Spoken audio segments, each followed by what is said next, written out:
దీన్ని silent pandemic లేకపోతే faceless pandemic అంటున్నారు. ఎందుకంటే మనకి ఎగ్జాక్ట్ నెంబర్స్ తెలియదు.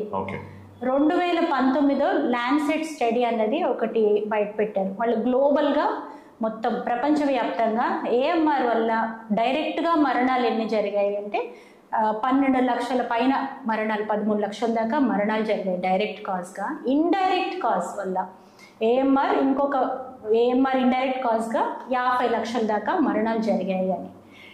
ఇప్పుడు రీసెంట్గా రిలీజ్ అయిన WHO రిపోర్ట్, అక్టోబర్లో రిలీజ్ అయిన రిపోర్ట్ ప్రకారం ఇట్లాగే మనం నియంత్రించకుండా వదిలేస్తే, ఎందుకంటే ప్రతి సంవత్సరం మనకి రెసిస్టెన్స్ రేట్ అన్నది 5% నుంచి 15% వరకు పెరుగుతూ పోతుంది.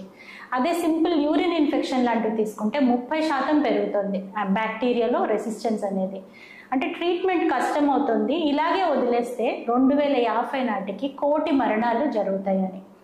ఆల్రెడీ 2019 డేటాకే HIV, మలేరియా, ట్యూబర్కులోసిస్ కలిపితే మరణాల సంఖ్య కన్నా కూడా యాంటీమైక్రోబియల్ రెసిస్టెన్స్ వల్ల వచ్చే మరణాల సంఖ్య చాలా ఎక్కువ.